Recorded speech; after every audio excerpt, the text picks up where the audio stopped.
Hello and welcome to Personality Crisis. My name is John Cole, and with us today is Genevieve Guenther. In the background, there are, well, I'll let them introduce themselves, or maybe not. I'm New York Pitchbot. I'm Mr. Mix. All right, we've done the formalities. It's been a while since we've done this, so I'm out of practice. In fact, couldn't get our audio working for a little bit, so we're a little bit frazzled. But we're pleased to have you today, and we're going to talk about the language of climate science and other issues. So what I'd like to do is just let's open this up. And as you all know, if you've watched this before, the other two gentlemen produce and edit the show. I am, for whatever reason, the face of this podcast, and the rules of engagement going in are I am supposed to be as ignorant as possible about our guest, which in my case is not difficult for most of our guests, and going in trying to ask questions from the perspective of, well, I guess the village idiot, someone who is completely uninformed and will ask questions that other professionals or people in the know might not ask because they already know the answer to those questions. So, Genevieve, if you'd like to take a little bit and introduce yourself, talk about your education, your past, what you're interested in, and what you're here to talk about today, that would be great. So, take it away, Genevieve. Thanks, John. Thanks for having me on the podcast. I'm really glad to be here. I am a researcher and a consultant and an activist in the climate change space. And my expertise is on fossil fuel propaganda, so climate denial and other kinds of public speech that make us think we should sort of keep using fossil fuels, keep everything as it is now, and not decarbonize our economies and create net zero economies. So I work with NGOs and some corporations and policymakers on particular campaigns, but on the problem of climate change disinformation more broadly. I am the founder of a media watchdog group called End Climate Silence, which is dedicated to getting the news media to try to cover climate change with the urgency and the accuracy it deserves. And I'm a writer. Last year, I published a book called The Language of Climate Politics, Fossil Fuel Propaganda and How to Fight It with Oxford University Press. And I'm currently at work in very early stages, but at work on a new project about how, trying to keep the fossil fuel system going, despite the effects of accelerating climate change, actually basically guarantees the rise of authoritarian politics. Like there's no way to do it democratically. So yeah, that's me. My background is in not climate science, but Renaissance literature, actually. But that's actually totally appropriate for someone who works on how climate change is represented in language, because literature in the Renaissance wasn't thought of as just like entertainment or, an aesthetic object. It was thought of a kind of heightened speech, a kind of rhetoric, or indeed a kind of propaganda that made readers have like heightened emotions and get new ideas and sort of like, take on new behaviors that they hadn't even really chosen to adopt. So I've been basically studying propaganda my entire career. And I switched formally from Renaissance literature to climate change after I had a kid. And I started getting really worried about what the world would be like after I died and, what we, my generation and the generation just below me and above me were leaving our children, when we left the earth. And right now it's not looking very pretty. So we can talk about that too, if you'd like. But that's sort of a general overview of my background. Oh, I can't hear you, actually. Can you hear me now? I can. I guess what I would like to know, since I'm new to all of this, or this discussion, is can you give us like a historic overview of like the 70s to the current era Yeah, of I could do that. basically the means, the medium, and the modes that they use to pass on climate disinformation, and if you can detect anything, any shifts in their arguments over that period of time, because I'm sure they've gone from, I mean, my belief is the climate deniers have always been deny until it's too late, and then throw up your hands and say, oh well, nothing we could do. Totally. But I'd like you to go through and talk about how they've spread their messages. I'm sure there's some co-option of academia through donations and things of that nature, because I've seen it on a local level. And so just fill us in on how we've gotten to this point. Sure, I'd be happy to do that. Okay, so basically, scientists have known since the 19th century that adding carbon dioxide to the atmosphere, increasing the concentrations of carbon dioxide in the atmosphere, will raise the temperature of the planet. Like, this is just like basic physics. And it, starting in, I would say, the 1960s, this knowledge started to get more and more attention in the scientific community. And they started to understand that the thing that was most contributing to rising concentrations of carbon dioxide in our atmosphere was the burning of fossil fuels, which is to say the combustion of coal, oil, and methane gas, or natural gas, as the industry prefers we call it. So some of the scientists who were most forward in this research were scientists at oil and gas companies. So there are internal reports at oil and gas companies saying that these products are going to raise the temperature of the planet potentially in catastrophic ways. So there's a Shell report from the early 80s that details all the ways ecosystems breaking down will lead to social conflict, lead to rising food prices, lead to starvation, disease. And then the money shot from that report is a quote that says, civilization could prove a fragile thing. So oil and gas companies have known this since really the 70s, maybe even the 60s in some accounts.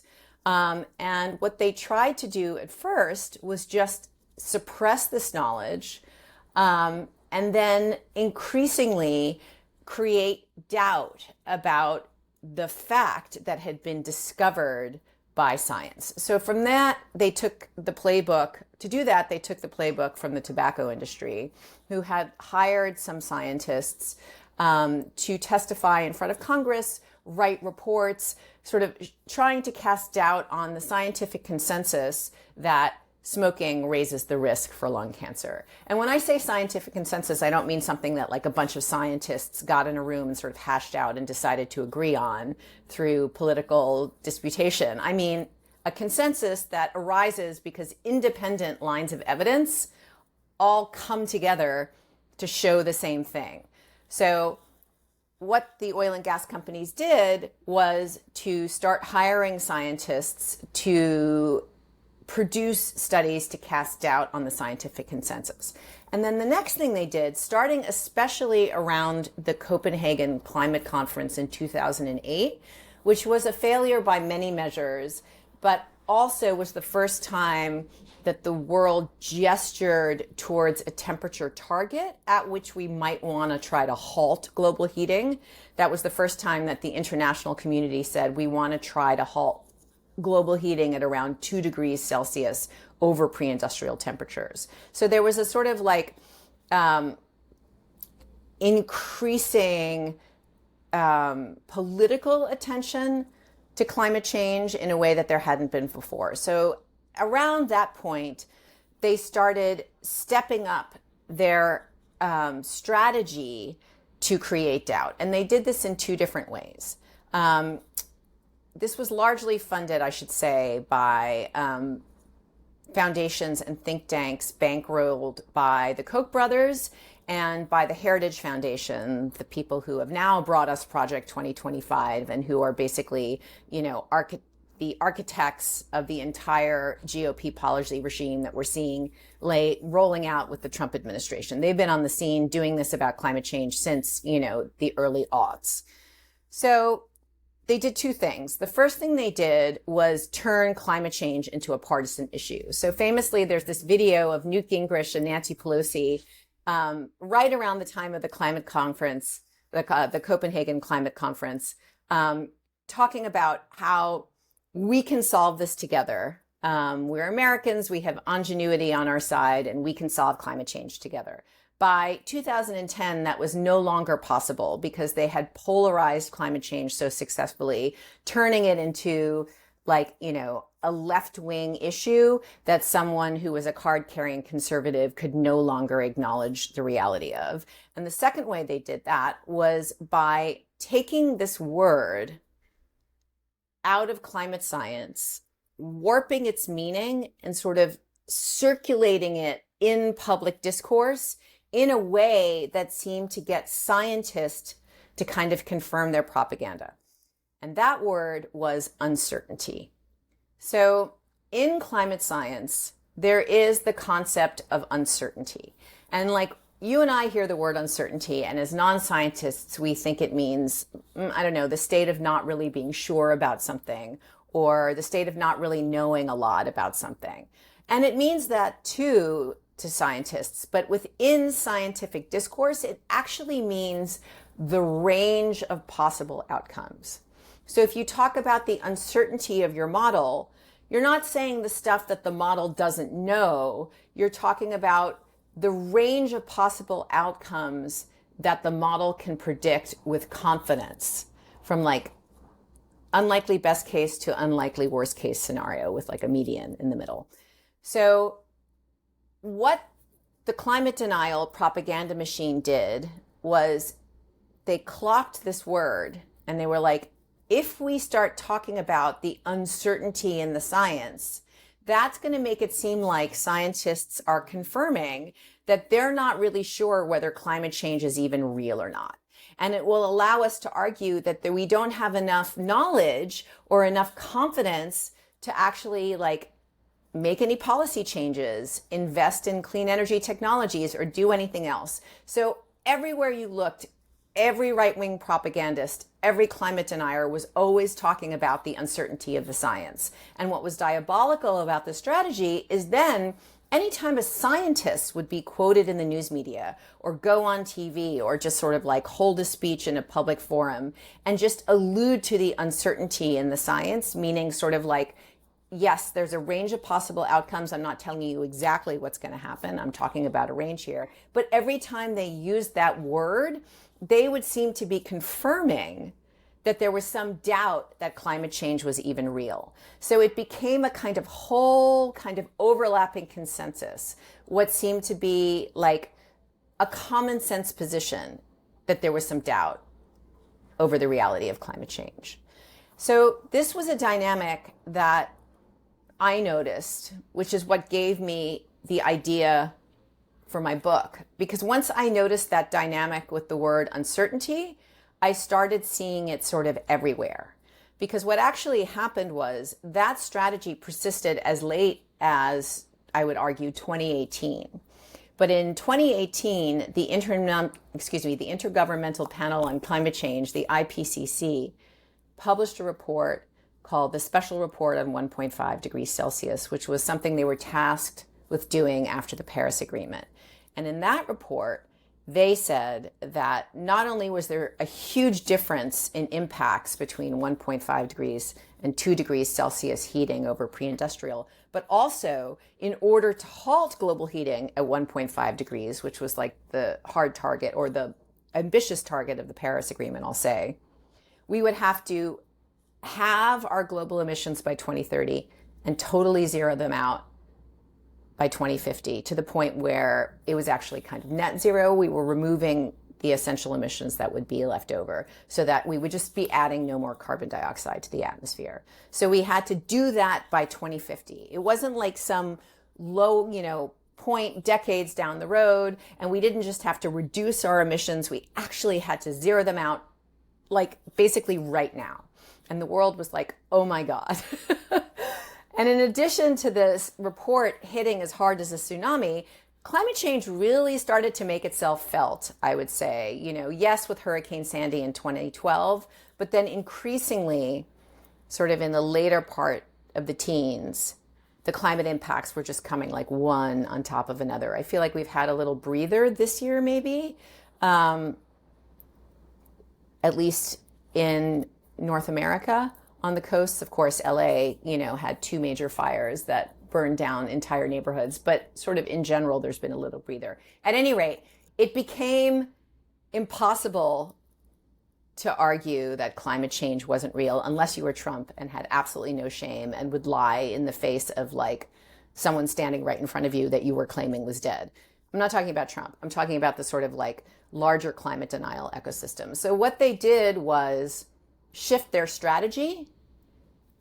And instead of trying to argue that climate change wasn't real, they started arguing like, yeah, it's real, but we can still use fossil fuels anyway, because anyone who says that climate change is dangerous is just alarmist.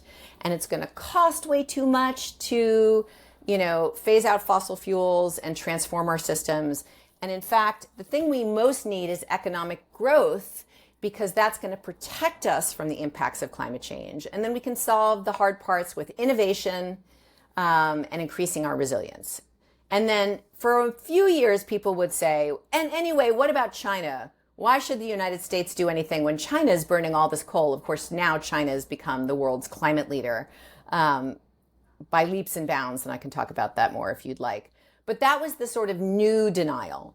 And so if you look at the rhetoric of the Trump regime, like Chris Wright, the head of the DOE, or Doug Burgum, the head of Interior, or anything that comes out of the oil and gas companies, that's the rhetoric now. They don't always use the words alarmist, but they're still using the words cost. But they always downplay the dangers of climate change, either by lying about the science or suppressing the science. And then they spread lies about the economics of climate change, pretending that continuing to use fossil fuels ensures our economic growth, whereas, transforming our systems would be a terrible economic catastrophe, which is exactly the opposite. And they also argue that, we don't really need to do anything about climate change because innovation is going to solve it. A few years ago, it was carbon dioxide removal, and now it's AI. AI, even though it's making emissions rise precipitously now, is going to somehow magically solve climate change through computing power alone within the coming decades. So this is the same complex over and over. And still, to this day, you see it not only from the card-carrying, climate-denying right. The problem is you also see it coming out of the centrist left. So that's why it sustains this sort of propaganda complex, sustains the status quo, because it's not just disinformation, polarized disinformation coming from one side. It's language that produces a kind of overlapping consensus that we can keep using fossil fuels and still deal with climate change anyway. And I'll just end this whole long narrative by saying that is totally not true. In 2023, in the IPCC's latest climate report, they said that back then in 2023, we already had more fossil fuel either extant or under development then than we could use if we wanted to halt warming at 2 degrees Celsius. And I will say that it is absolutely imperative to try to halt warming as quickly as possible at as low a temperature as possible, because the risk for tipping points that would totally remake the entire biosphere of this planet, rendering large parts of it uninhabitable, that risk rises precipitously over 1.5 degrees Celsius. And we're already seeing signs that some things like the AMOC, this huge current in the Atlantic that brings heat out of the tropics and makes Europe temperate, is starting to slow down, with the danger of it collapsing, not in some, future generations scenario, but like in my kid's lifetime. So yes, that is what I work on, how this belief that we don't need to phase out fossil fuels gets produced and sustained, not only by direct disinformation on the right, but by the permission structure, by the way that's created on the center left, by the way it's echoed on the center left, by these like interlocking processes that produce this consensus, this overlapping consensus. When you were talking, it sounded to me exactly like the same playbook they've used for everything, including most recently vaccines. Totally. Just chum the waters, muddy the waters, and walk away. Totally. There was something else I wanted to ask you. For someone my age, the defining climate thing was the Kyoto protocols. I don't even remember what the Paris Accords or the Copenhagen were. Yeah. So the Copenhagen Accords were basically, they weren't even an accord, actually. It was a kind of a scandal because essentially, it's kind of a long story, but let me just try to make it short by saying initially the idea was that the countries in the world most responsible for climate change, the countries that had emitted the most historically, should be the ones who would decarbonize first and then help countries that were still developing to develop using clean energy. So they would do like finance and technology transfers essentially to the global south, right? And the United States just would not have this. The United States would just block this from becoming a written agreement. And the United States, even under Obama was president during the Copenhagen Accords. The United States also refused to sign any international agreement that made emissions reductions legally binding in any way. So there was this fight at the Copenhagen conference over the question of this, equity. Are countries responsible for climate change also responsible for fixing it? And are these targets going to be legally binding? And what Obama did was basically negotiate a backroom deal with the BRICS countries, China, India, I don't remember maybe Indonesia? I can't remember who the other countries were, saying... Brazil, thank you. Saying we're not going to have a legally binding agreement and we're not going to do equity. We're just going to have a sort of voluntary system with this sort of general target of halting warming at 2 degrees Celsius, with like acknowledging the science that it would be a good idea to halt warming at 2 degrees Celsius. And so, Obama spun this as him being a climate leader, him jetting into the conference, finally getting everyone to agree and then getting to go home again. But actually, this was the failure of the international climate governance regime that had been instituted in 1997 when the UN FCCC, oh my God, I'm forgetting what that stands for, but essentially the treaty that everyone signed on the preservation of the climate, promising to try to prevent dangerous anthropogenic interference in the climate system. That had set up this kind of like differential responsibilities system, which Copenhagen basically firmly undermined. And then, of course, Obama came home to the United States and negotiated with the Republicans to allow, got them to allow just like really nominal investments into solar power. And Obama agreed to end the fossil fuel export ban literally the week after the climate change conference. And by, the end of his 2 terms, the United States was the largest exporter of fossil fuels on the planet. And, at the end of Biden's term, the United States was the biggest producer of fossil fuels on the planet.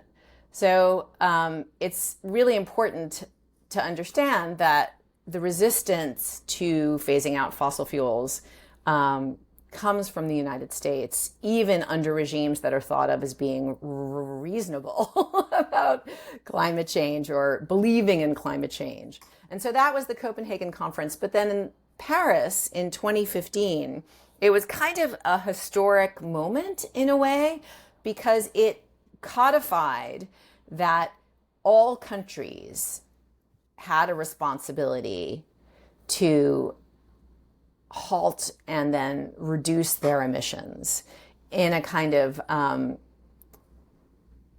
system of ratcheting ambition, where they would pledge something and then 5 years later come back and pledge a little more, and so on and so on, with the idea that like international naming and shaming would force countries who were resistant to actually like raise their ambition so that they could stay within the international community. And the other thing that was historic about the Paris Agreement was that for the first time, the international politics of climate change recognized the necessity to try to keep warming not at 2 degrees, but even under 2 degrees Celsius for, the health of the whole ecosystem and the preservation of some countries, which are going to be totally wiped off the map in the coming decades because we're not halting warming at 1.5 degrees Celsius. So, but again, there was no legally binding agreement to do any of this. The United States would have never signed something like that, although all along they were just pointing at India and China for blocking this kind of legally binding agreement, whereas they were the ones who were actually doing it. But the Paris Agreement did sort of produce a kind of consensus that all countries in the world signed, with the sort of broad target of halting warming at 1.5 degrees Celsius. And that was the first time that happened historically, too. Looking back at something you talked about earlier, something that I think we need to highlight more. One of the things that I think the Republicans are so good at doing, and particularly the Koch brothers and the mega corporations that, basically lead Republican thought. I mean, that's what they do. Mm-hmm. They say jump and the Republicans say how high. Totally. But one of the things that they're so good at doing is wrapping all of these things that should be just bland scientific issues, like vaccines, like climate change, like any of these things, is wrapping it up into a narrative and making it part of a collective culture. Mm-hmm. And I see that a lot around here. We've talked before, one of the things, the weirdest thing for me about growing up in West Virginia is that it was Democrat my entire life. It was Union. It was, we were fuck the police before NWA was. Right. That was our heritage. And guns, yeah, everybody had guns, but it wasn't our personality. Everybody had a pickup truck with a shotgun, and if you had a pickup truck, it was a 1987 or 1979 Isuzu or something like that with farm use spray painted on the side. Now everything it's like, this is part of our culture is coal. In West Virginia in particular, we have Friends of Coal license plates and coal miner and coal miners' wives bumper stickers, and it's my daddy mined and I want to mine. Well, your daddy mined so that he could get your kids out of the holler and get them to college so they could move away, and they all did, because that's why West Virginia is on this population decline. But they're so good at wrapping this up into a cultural thing. And I wanted to say, you mentioned 2008 to 2010 when they switched it from just an issue into a polarized political issue. That was also the time, the early aughts, so much went on during the 2000s to 2010 that shaped where we are, especially with the end of the Newt Gingrich era. But 2008, that reminds me of the era, and I know you know this, the Bjorn Lomborg hockey stick, and that was all the rage. Like anytime climate science was talked about, I remember Glenn Reynolds at Instapundit and Rand Simberg, this guy at another blog, and all these people talking about it. And it became just the received view. They reified it and made it truth for themselves. And I wanted you to talk about it. How do we fight that? What do you do about that? Particularly when, that's the difference between the Democrats and the Republicans. The Democrats are this core group of hundreds of different people doing their own thing, and everybody's like, all right, fine, do whatever you want to do as long as it's not hurting anyone else. But with the Republicans, it's this cohesive culture where we all believe in the same things no matter what, and there's a right way to go.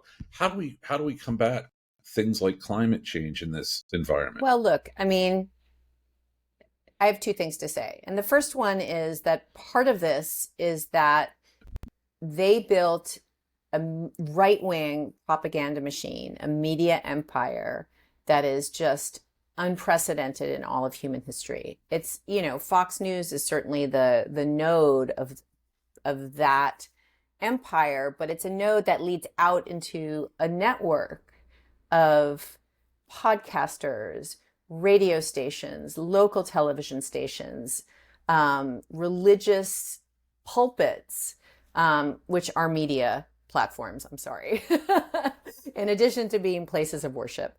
And essentially, talking points get disseminated through those networks and repeated ad nauseam. And they're not afraid of using shame to enforce belief. They're not afraid of pointing fingers and creating villains on the other side and being very specific about who's in and who's out, right? They're using all of the techniques of they have been using the techniques of populist politics, creating a threat, identifying villains who are causing that threat, and then promising that their system of power will protect you and fix that threat. That is the narrative complex that they've been using long before Trump came on the scene. This is why Trump just took power so easily, because he was just embodying the entire sort of thought narrative structure that the right wing had created, again, since I would say the rise of the Tea Party in the late aughts, right? So that's number one. And the only thing that's going to combat that, right, is billions of dollars creating some sort of counterforce on the left.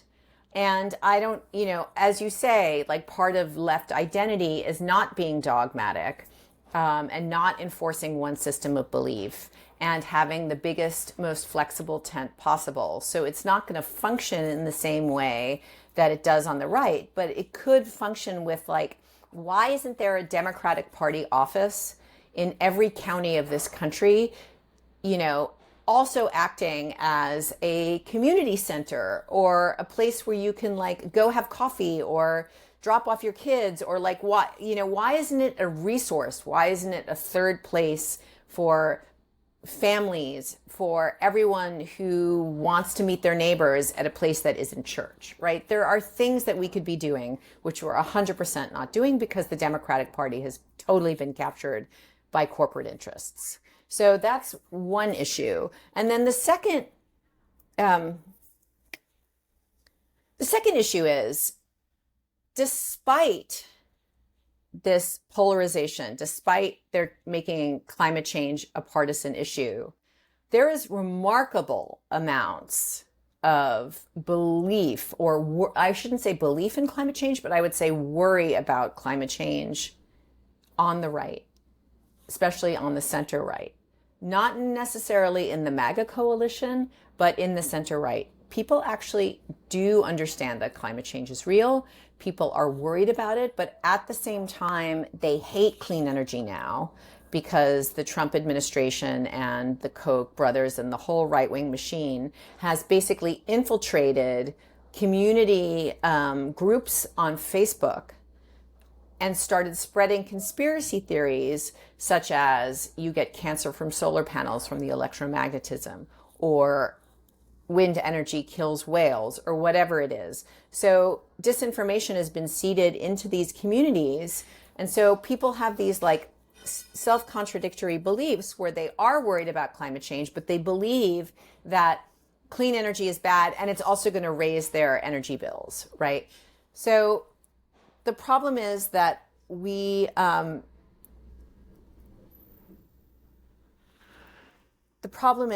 just don't have the structure, the infrastructure, so to speak, in place to counter that kind of machine and to help people resolve their sort of cognitive dissonance about climate change or even vaccines or really anything else. So that's what I have to say about that. You know, a lot of it too, I think, is just fear that the changes that need to be done are going to impact people's daily lives. And they wrap it up into tangible things like cars. Oh, well, you only have 350-mile range on your electric car. Nobody drives more than 70 miles a day on average, unless you're living in California. Right. You know, this is not an issue. So they throw up all these things, and it only starts to penetrate when people on their own get an electric car. Around here, I have been shocked to see, you know, big old country bubbas riding around on electric mowers. Yeah. I mean, it's becoming a thing. And you talk to me like, I would never figure you'd get one of those. And I'm like, oh my God, I don't have to deal with the gas anymore. Right. I don't have to deal with this anymore. I say, just go in, I plug it in, and it's done. You know, I take the batteries out, put them on the thing, and charge it, and it's done. And I think that's how it is with most everything, that when people get their practical hands on it, and get some practical experience with it, nobody gives a shit if their car's engine is 100%. Gas or electricity. No one cares. I mean, if you gave people a choice, here's this car, it'll serve as your daily driver, all you got to do is plug it in every day. Well, that's no big deal. I plug in everything else I own every night when I get home. No more going to the gas station and spilling gas on your clothes when you're going to. None of that shit. It's all gone.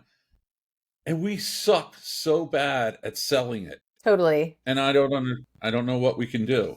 Totally. But, well, I don't know. I mean, the clean energy industry doesn't have a lot of money, so it's just not hiring the. It's really what it all boils down to. It's really what it all boils down to in the end, you know. And the shock, I guess the only thing we can do right now is lay the groundwork for the shock most Americans are going to see in a year or two in their electric, and now we're seeing right now in my region in their electric bills. It's like, well, look, the reason your electricity bill is higher is because we used to have all these fossil fuel plants supplemented with wind, solar, whatnot. Well, your boy Trump shut down half our incoming energy. So now it's all demanding on fossil fuels. Now that helps a couple, coal barons and a couple wealthy CEOs at Shell and BP and Exxon, but it's screwing everybody else. That's exactly the message. And so, I mean, we've got to get that in place and get that going. Otherwise, nothing's I couldn't agree with you more. I have a ton more questions, but Mr. Mix is texting me that we're at 35 minutes, and because he and New York Times PitchBot can't think in longer than 30-minute segments, they've decided that's how long a podcast could be. I'm throwing shade at them because they never talk to defend themselves, and this is my opportunity. So I think we're going to wrap it up here, but I'd love to have another chat with you. Oh, anytime. Like. This has been great. Yeah, the 35 minutes just went like that. Gentlemen, do you have anything you want to add? No, thank you, John. Thank you, Genevieve. Not right now. Thanks a lot. All right. Well, thanks for your time, Genevieve. This has been yet another fabulous episode of Personality Crisis with your host who's going through one of his own. I can't think of anything else. Let me just say again, thanks for having me. It's been fun. All right. Well, take nice care. It was nice you. meeting you.